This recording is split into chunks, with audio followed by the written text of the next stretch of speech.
This segment of our show, Linda Laakso will be sharing her work about prosthetics and orthosis. So what can you tell me about your orthotics work? Um, do you want to know more about like what I do or what the organization does? A little of both.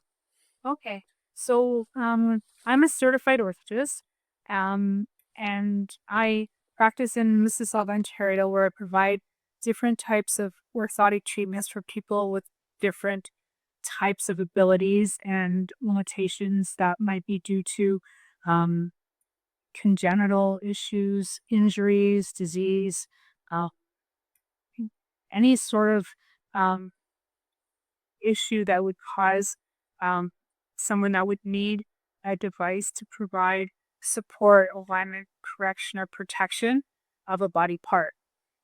As a certified orthotist, I'm a member and regulated by Orthotics Prosthetics Canada. And Orthotics Prosthetics Canada regulates certified orthotists, certified prosthetists, registered orthotic technicians, and registered prosthetic technicians. They set the standards for education and credentialing in Canada and are accredited by the International Society for Prosthetics and Orthotics that um, accredits education globally on behalf of the World Health Organization. So what are some of the key benefits for one who would use an orthotic to sort of regain aspects of their life? So that's a big question because the range of people that we see is huge. We see people like children, babies that require cranial molding orthoses, so helmets to help with uh, head shaping, up to older adults that require um, orthoses to help position body parts so they can transfer from their chair to the toilet or chair to bed.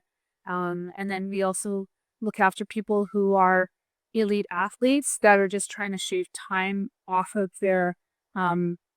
their run or be able to perform a little better.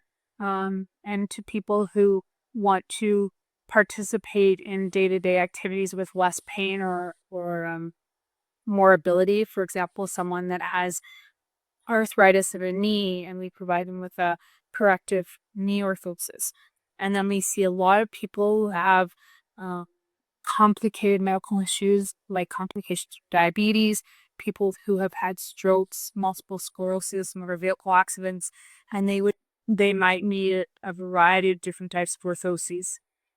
A good example is a lady that I've been looking after for about uh, probably 15 years now. She first came to me when she moved to Canada and she immigrated here. And when she was a child, she had polio. So her one leg was paralyzed, basically from her head down. So she had no ability to move her knee or foot and ankle.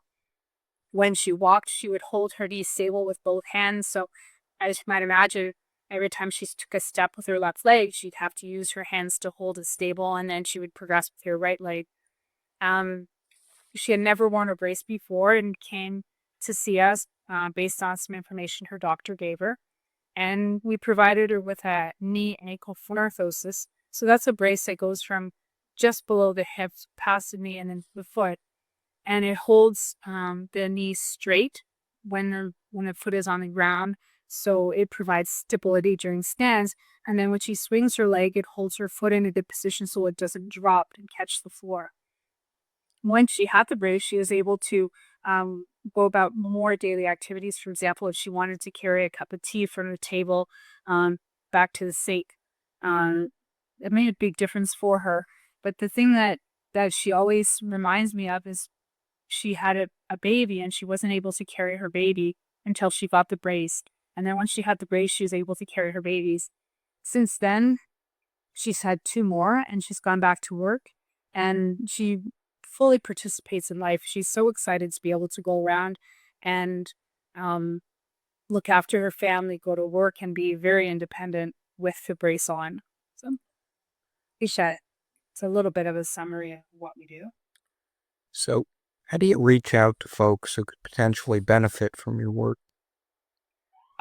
So we really can't go chasing people.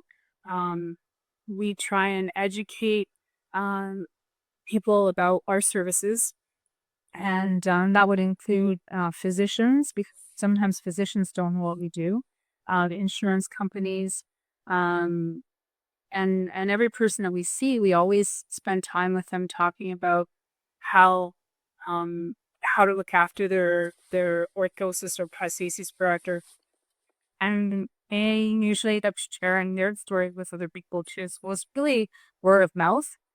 Um, a lot of physicians, especially when you look at specialist conditions like a physiatrist who specializes in physical medicine and rehabilitation, and orthopedic surgeon, there's a lot of family doctors, um, neurologists, for example, they would know what we do, and they often refer directly to us. So, do you have any advice for folks out there who might be considering looking into orthosis as you mentioned, as an option just to sort of improve their quality of life? And it's hard. I think when somebody is looking to improve their quality of life, the first thing to do is to talk to their physician to make sure they have a good diagnosis and we know exactly what is causing um, their issue or impairment. And once we have a good diagnosis, they can reach out to Orthotics Prosthetics Canada at www.opc or opcanada.ca, and there's a find a member page on that, and that helps you find a certified orthotist or certified prosthetist in Canada. In Ontario, we have the Ontario Association in Prosthetics and Orthotics, and again, there's a find a member on the website there. Most provinces have an association or a regional group that can help out. Also, the Ministry of Health has in Ontario, they have a program called the Assistive Devices Program that would provide funding for orthoses. And if someone reached out to the Ministry of Health, the Assistive Devices Program, they would be able to help them find a certified member to help them with access funding for an orthosis or prosthesis. Many provinces, but not all, do have some sort of funding for this type of assistive device. So reaching out to the Ministry of Health or their physician might be a good first start if they're not able to reach Orthotics Prosthetics Canada.